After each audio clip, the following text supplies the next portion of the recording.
Hello friends, welcome to my YouTube channel SK online classes में आपका स्वागत है।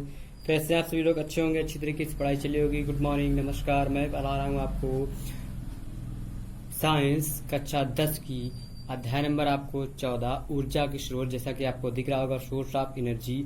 इकाई नंबर 5 प्राकृतिक संसाधन। इसमें से कुछ टॉपिक जो आपके हट गए हैं वो चीज़ आपको नहीं पढ़ाई जा रही, बाकी सारी चीज़ें आपको पढ़ाई जा रही हैं। तो आप लोग को कोई दिक्कत, कोई परेशानी नहीं होने देंगे हम आपसे ये। ठीक है, तो अच्छे से पढ़ते रहिए, एंजॉय करते रहिए। और जिन लोगों ने अभी भी साथ साथ आपसे हम ये कहना चाह रहे हैं, अभी भी जिन लोगों ने चैनल को सब्सक्राइब नहीं किया तो सब्सक्राइब कर लीजिए। साथ ही साथ बेल आइकन को भी दबा दीजिएगा, जिससे आपको लेटेस्ट नोटिफिकेशन की वीडियो आपके मोबाइल पर पहुंच जाएगी। और साथ ही साथ लाइक जरूर कर दीजिएगा। वीडियो देख रहे होंगे तो लाइक कर दीजिए, नहीं देख रहे हैं तब भी लाइक जरूर कर दीजिएगा, क्योंकि आपको कुछ ना कुछ काम आएगा, थोड़ा सा कुछ ना कुछ नॉलेज मिलेगा, बहुत सारा नॉलेज मिलेगा। आप लोग थोड़ा सा बस पढ़िए, पेशेंस रखिए आप लोगों को। तो आप लोग अच्छे से पढ़ते रहिए, एंजॉय करते रहिए। देखते हैं तो आपको मैं दिखा रहा हूँ कुछ, मैंने आपको कुछ चीज़ें आपको बढ़ाई दी थी मैंने इसके आगे, तो आज मैं उसके आगे आपको बताऊंगा। तो आप लोग देखिएगा, आज का जो टॉपिक है आपका, आप लोग बहुत आसान टॉपिक है, बहुत सिंपल है। आप लोग ज़्यादातर इसको यूज करते होंगे, वो चीज़ आपको आज बताई जाएगी। लिखा है जैसे वैकल्पिक अथवा गैर परंपरागत ऊर्जा स्रोत। हमारे पास अल्टरनेटिव और non conventional source of energy हमारे पास क्या होती है, ये आपको बताना है। अल्टरनेटिव और non conventional source of energy. Non conventional energy क्या होती है हमारे? नॉन कन्वेंशनल मतलब हमारे का कन्वेंशनल एनर्जी क्या होती है? वो जैसे आपको देखो लिखा होगा, जैसे जैसे औद्योगिकरण से मानव का जीवन स्तर उन्नत होता जा रहा है, उसकी मूल आवश्यकताओं में भी निरंतर वृद्धि हो रही। मतलब क्या, जैसे जैसे हमारा माइंड विकसित हो रहा है, हम लोग टेक्नोलॉजी की तरफ हम लोग बढ़ रहे हैं, उसी हिसाब से हमारी क्या टेक्नोलॉजी और एक्सपांड हो रही है। पहले हमारे पास डाटा क्या था? पहले तो सिर्फ 1G था, फिर 2G आया, फिर 3G आया, 3G के बाद 4G आया, 4G के बाद 5G आ गया। आगे आने वाले समय में 6G आएगा, 7G आएगा, 8G आएगा। तो आप लोग कैसे ऐसे ऐसे तो हमने टेक्नोलॉजी बढ़ रही, तभी हम लोग को स्पीड में से आगे जा रहे हैं। तो आगे की सोच हमारी बढ़ती चली जाए, वो हमारे क्या, जैसे जैसे मानव जीवन का स्तर उन्नत की ओर बढ़ रहा है, वैसे वैसे हमारी क्या आवश्यकताएं भी हमारे लिए क्या मूल्यों की वृद्धि हो रही है। या फिर आपके पास टॉपिक है सौर ऊर्जा, सोलर एनर्जी के बारे में। सोलर पैनल आप लोग देखे होंगे, सौर ऊर्जा, सोलर एनर्जी कैसे हमको मिलती है, किस प्रकार से काम करती है, किस प्रकार से, तो ये सारी चीजें आपको सोलर एनर्जी में पढ़ना है। आपका जो टॉपिक है तो सोलर एनर्जी में से आपको कुछ टॉपिक आपको दिख रहे होंगे अभी, वो 2 टॉपिक्स आपको 2 पॉइंट्स दिख रहे होंगे, वो आपको देखना है। जैसे लिखा पृथ्वी पर ऊर्जा का प्रमुख स्रोत, आपको भी लिखना है, नोट्स बनाइएगा। देखो पॉइंट्स पर पैराग्राफ के टर्म्स मैंने लिखा है, क्योंकि आप लोगों को पढ़ने में आसानी रहेगी, आप लोग अच्छे से पढ़ सकते हैं। इसे लिखा है पृथ्वी पर ऊर्जा का प्रमुख स्रोत सूर्य है। हमारा देखिए जो पृथ्वी है, एक हमारा क्या प्लेनेट है, ग्रह है, उसमें से हमारे देखिए पृथ्वी में हमारे पास क्या, इस अर्थ में हमें क्या, सूर्य एक ही ऐसा है जिससे हमें प्रमुख स्रोत जो हमारे क्या है, सूर्य से ही हमें ऊर्जा मिलती है। सूर्य से हमें कई सारी विटामिन मिलती है, मिनरल्स, कई सारी बीमारियां सूर्य की रोशनी से हमारी दूर हो जाती हैं। इसी वजह से उसको बोला गया पृथ्वी पर ऊर्जा का प्रमुख स्रोत क्या, सूर्य है। और जल तापक में धातु, क्या, जल तापक में धातु, आप बोलते जाइए, हम बोलते जा रहे हैं। और जल तापक में धातु की नलियों का जाल रहता है। क्या रहता है? जो हमारी जल का जो तापक होता है, उसमें धातु की जो नलियों का जाल बना रहता है। ठीक है, फिर जिनमें जल रहता है। ठीक, फिर नलियों पर बाहर काले रंग का पेंट किया जाता है। काले रंग का पेंट सफेद रंग के पृष्ठ की तुलना में अधिक ऊष्मा अवशोषित करता है। जैसे कि आप लोग को जो पता होगा, ब्लैक, हमारे जो ब्लैक कलर है, ब्लैक हम लोग जो कपड़े पहनते हैं, अगर गर्मियों में ब्लैक पहन लेते हैं तो हमें क्या गर्मी ज़्यादा लगती है, और सर्दियों में अगर ब्लैक पहनते हैं तो हमको सर्दी थोड़ी सी कम लगती है। ऐसा क्यों? क्योंकि उसमें एक रीजन होता है, जो अल्ट्रावायलेट रेज होती है ब्लैक कलर पे हमारी क्या कुछ क्षण के लिए उस पर सोलर एनर्जी जो होती है या अल्ट्रावायलेट रेज होती है, वो उस पर क्या रुक जाती हैं। बाकी और अन्यथा कलर पे हमारी क्या स्लिप हो जाती है, इस वजह से हमको गर्मी नहीं लगती है। ब्लैक कलर पे गर्मी में गर्मी इस वजह से ज्यादा लगती है। इसी वजह से उस पर जो सोलर पैनल होती है उसमें ब्लैक की फंटी बनी होती है, और उस पर व्हाइट और ब्लैक पे बना होगा, तो वहाँ पे हमारी जो रोशनी आती है वहाँ पे हमारे से थोड़ी कुछ क्षण के लगती है। इसी वजह से हमको एनर्जी थोड़ा सा प्राप्त होती है। इसके आगे और भी बताएंगे, ये अवशोषित करता है। और सबसे ज्यादा गर्मियों में गर्मी नहीं लगती है, व्हाइट कपड़े पहनने पे या व्हाइट चीज का सेवन करने, व्हाइट कपड़े अगर पहनते तो उस पे हमें गर्मी कम लगती है, क्योंकि व्हाइट पे हमारी जो अल्ट्रावायलेट रेज होती है बिल्कुल भी नहीं रुकती है, जैसे पड़ी वैसे तुरंत सिलसिले पर जाती है, इस वजह से हमको गर्मी उस पर कम लगती है। ठीक, फिर देखिए आपको लिखा हुआ है यहाँ पे और अब जैसे कि आपको पॉइंट्स बाय पॉइंट्स आपको मिलेंगे, पॉइंट्स बाय पॉइंट्स आपके पास है क्या है, जैसे सौर कुकर में एक लकड़ी या धातु का बॉक्स होता है। क्या होता है? सौर कुकर में एक लकड़ी या धातु का बॉक्स होता है, ठीक है, जिसकी दीवारें अंदर से काले रंग से पेंट की जाती हैं। क्या? जो सौर कुकर होता है, देखो सोलर कुकर भी होता है हमारे, सोलर कुकर मतलब क्या, उससे हमारी कुकिंग्स भी होती है।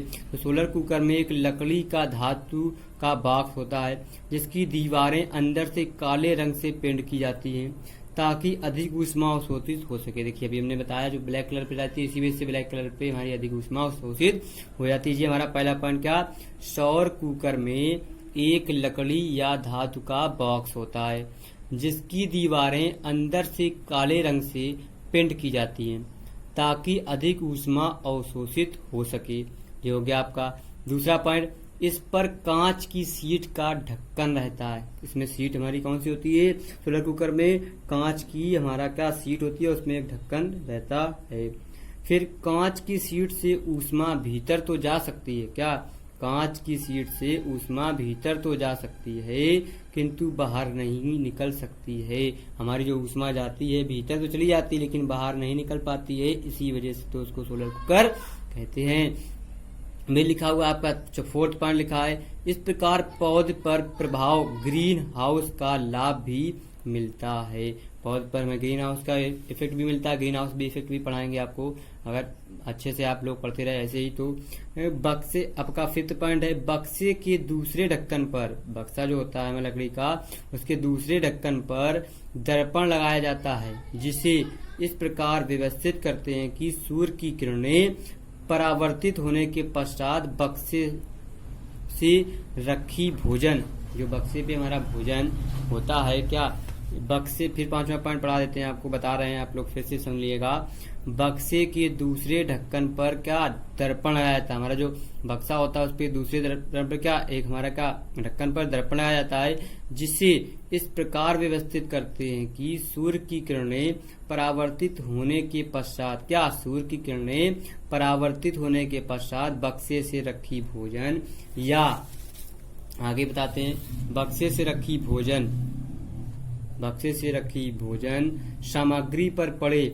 इस प्रकार तीन विशेषताओं के साथ सूर्य किरणों से भोजन पकाया जाता है। कैसे बचता है? तीन विशेषताएं आपको बताई गई, उसके अनुसार हमारा पकता है। फिर अवतल दर्पण का परावर्तक लगा कर सूर्य की किरणों को सीधा पाक सामग्री पर फोकस किया जा सकता है। ये हो गया आपका क्या हमारा सोलर एनर्जी, मतलब सौर एनर्जी आपको बताएगी, आपने पढ़ी, आपको अच्छा लगा होगा और आपको मजा भी आया होगा। ठीक है, तो आपको देखिए सौर जो होता है हमारा कुकर आपको दिखा देते हैं। यहाँ पे आपको डायग्राम नहीं दिख रहा होगा, ये देखिए डायग्राम आपकी स्क्रीन पर बुक पे आपको दिख रहा होगा। देखिए जो आपको बताएगा, ये देखिए दर्पण का एक ढक्कन बना हुआ है, ये लकड़ी का बक्सा बना हुआ है, ठीक है, कांच की सीट लगी हुई है, देखो इसके अंदर लगी हुई है। फिर प्रकाश जो परावर्तित हुए, प्रकाश किरणें जो परावर्तित होता है, फिर ये देखिए हमारे क्या प्लेट लगी हुई, सीट लगी हुई है। तो ऐसा आपका होता है हमारा सोलर एनर्जी, सौर ऊर्जा का जो प्रेशर हमारा सौर कुकर होता है। ठीक है, तो ये आपका हो गया सौर कुकर, आप लोगों ने देख लिया। ठीक है, मैं इसको अभी इस तरह कर दे रहा हूँ। अब देखिए आपका एक पॉइंट और बचा, क्या बचा है, जैसे लिखा हुआ है सौर सेल। क्या लिखा हुआ है? सौर सेल। सोलर सेल क्या होते हैं? सोलर सेल के बारे में आपको बता देते हैं थोड़ा। जो हमारे सेल होते हैं, जब चार्जिंग वगैरह होती है उससे कैसे आपको पता चलेगा, या सोलर पैनल कैसे होते हैं आपको आगे आपको बताए जाएंगे। सोलर सेल, तो सोलर सेल आपको बता देते हैं। देखिए लिखा हुआ है सौर कुकर और सौर जल तापक केवल, क्या है पहला लिखा है सौर कुकर और सौर जल तापक केवल दिन के समय तेज धूप में ही उपयोगी होते हैं। क्या होते हैं? दिन के समय तेज धूप में ही उपयोगी होते हैं। फिर मतलब क्या होता है, जो सौर कुकर होते हैं वो दिन की धूप, जो तेज धूप होती है तभी उपयोग होते हैं, बाकी उपयोग नहीं कर पाते उनको हम। फिर लिखा है सौर सेल द्वारा सौर ऊर्जा को विद्युत ऊर्जा में परिवर्तित किया जाता है। किसको? सौर जो सेल होते हैं द्वारा सौर ऊर्जा को विद्युत ऊर्जा में परिवर्तित किया जाता है। जो हमारी सौर ऊर्जा होती है उसको विद्युत ऊर्जा में सेल में स्टोर करके फिर परिवर्तित कर लेते हैं। फिर लिखा है अतः, फिर क्या लिखना है नेक्स्ट लाइन से, अतः पैराग्राफ चेंज कर, अतः इसकी ऊर्जा संचायक बैटरी में संचय करके, क्या?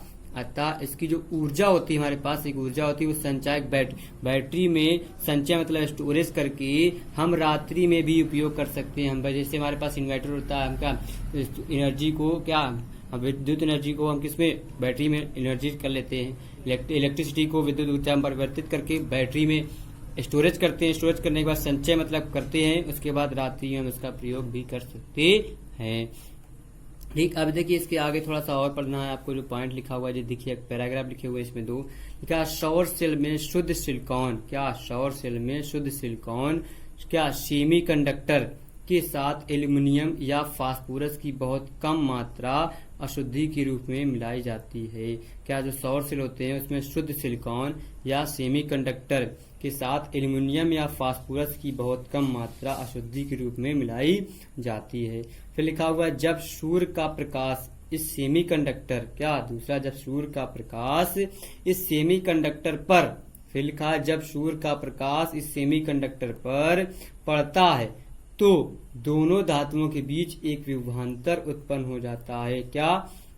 दोनों धातुओं के बीच एक विभवांतर उत्पन्न हो जाता है, हमारा क्या वोल्टेज मिल जाता है, बन जाता है उसको, और विद्युत धारा हमारी क्या बहने लगती है। ये आपका हो गया पॉइंट। इसके बाद आगे आप लोग देखिएगा, थोड़ा सा और देखना है आपको, अच्छा लगेगा, मजा आएगा पढ़ने पे। आप लोग बस नोट्स बनाते रहिए। थ्योरी आपको बहुत ही आसान, बहुत ही सिंपल लैंग्वेज में आपको छाट के लिखी गई हुई है, आपको जो आपको समझ में आए।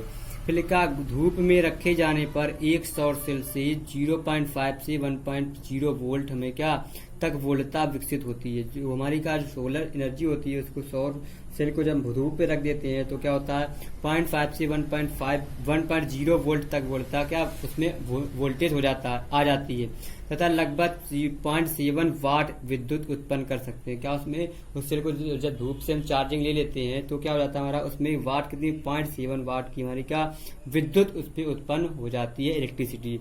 फिर नेक्स्ट पॉइंट लिखा हुआ है नेक्स्ट पैराग्राफ, जब बहुत अधिक संख्या में सौर सेलों को संयोजित करते हैं, क्या जब बहुत अधिक संख्या में सौर सेलों को संयोजित करते हैं तो यह व्यवस्था सौर पैनल कहलाती है। क्या कहलाती है? सौर पैनल। अब देखिए सौर पैनल आपको आगे बताएंगे भी, सौर पैनल आपको दिखाएं। सौर पैनल यही जब बहुत अधिक संख्या में सौर सेलों को संयोजित करते हैं तो यह व्यवस्था सौर पैनल कहलाती है। मतलब बहुत सारे जब क्या सौर सेल जब लगा लेते हैं तब हमें क्या सौर पैनल बन जाती है। ये व्यवस्था सौर पैनल के अकॉर्डिंग आ जाती है, जिससे व्यवहारिक उपयोग के लिए पर्याप्त विद्युत ऊर्जा प्राप्त हो जाती है।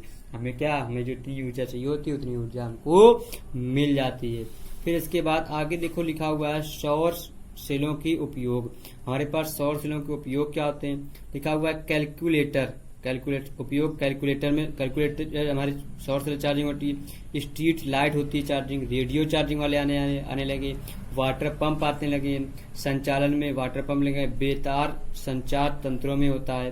ठीक है, फिर लिखा हुआ आपको देखिए उपयोग आपको क्या कैलकुलेटर, स्ट्रीट लाइट या रेडियो, आपको 2-3 पंप उपयोग ही लिखना है। सौर सेल कहाँ होता है आपसे पूछ लिया जाएगा कि सौर सेल का यूज कहाँ होता है तो आप बता दे सकते हैं calculator, street light, radio, water pump या संचालक में या बेतार संचार तंत्रों में करते हैं। नोट, सौर ऊर्जा स्वच्छ प्रदूषण रहित ऊर्जा है। सौर ऊर्जा में हमारा कोई पोल्यूशन नहीं होता है। सौर सेल लंबे समय तक कार्य करते रहते हैं। सौर सेल हमारे क्या लंबे समय तक कार्य, जितना धूप पे चार्ज करेंगे उतना फिर वर्क करेंगे, फिर चार्ज करेंगे, फिर वर्क करेंगे, फिर चार्ज करेंगे, फिर ऐसे जो सेल होते हैं वो चार्जिंग विदाउट चार्जिंग के होते हैं, वो काम ज्यादा दिन तक नहीं करते हैं। लेकिन सौर सेल जो होते हैं वो हमारे क्या ज्यादा दिन तक काम करते रहते हैं। ये केवल डीसी विद्युत उत्पन्न करते हैं। ये डीसी मतलब डायरेक्ट करंट। डीसी का जो हमारा फुल फॉर्म होता है क्या होता है? डायरेक्ट का करंट आपको इसके ऊपर डायरेक्ट करंट AC/DC हम पढ़ा चुके हैं आपको पिछले प्रीवियस वीडियो में, आप लोग वहां से देख सकते हैं। तो ये हो गया आपका सोलर सेल। तो सोलर सेल का आप देखिए कैसे इसका वर्क होता है। ये देखिए आपको पैनल दिखा रहे हैं, देखिए ये बना हुआ है, ठीक है। वाटर पंप संचालन के लिए सोलर पैनल कैसे होता है, वाटर पंप हम कैसे चलाते हैं। देखिए हमारे पास सूर्य का प्रकाश जो सोलर पैनल देखो लगा हुआ है, इस पे इनलेट हुआ, यहाँ पे हमारे क्या पोल गड़ा हुआ है, पोल से हमारा क्या एक ये देखिए ये बना हुआ है, हमारा जो हमारा का समझ का हमारा जो होता है बॉक्स वो है, ठीक। यहाँ से वायर आया, वायर से इलेक्ट्रिक ये हमारी मोटर है, इस पे हमारा क्या एक मोटर से इस पे तार गया, तार से ये हमारी क्या यहाँ पे टर्बाइन्स लगे होते हैं, यहाँ पे वो हमारी घूमने लगती है, रोटेट करते करते यहाँ से जो हमारा एक पाइप होता है, ये पानी से हमारा क्या यहाँ से आता है, यहाँ से आके यहाँ स्टोर करते हैं। स्टोर वाटर जो पंप होता है, पंप में स्टोर करने के बाद फिर हम यहाँ से जो किट लगी होती है उसको बंद खोल देते हैं, तो हमारा क्या पानी सप्लाई होने लगता है। तो ये होता है हमारा क्या वाटर पंप संचालन की सोलर पैनल। जैसे हम ट्यूबवेल पे हम लोग क्या पानी लगाते हुए हैं, खेत में जो फार्मर्स होते हैं वो खेत पे पानी लगाते हैं, कैसे ऐसे ही लगाते हैं, वो होता है। लेकिन वो क्या है हमारा डीजल पंप होता है, उस पर डीजल डाल के हम चलाते हैं। लेकिन ये हमारा क्या होता है वाटर पंप संचालन के लिए सोलर पैनल के साथ ये चलाया जाता है। ये तो ये हो गया आपके इसमें 2 टॉपिक आपको पढ़ाए हैं, तो ये दोनों टॉपिक आप लोग अच्छे से पढ़िएगा और एंजॉय कीजिएगा। नोट्स प्रॉपर बनाइएगा, वीडियो पॉज कर करके आप लोग लिखिएगा जरूर।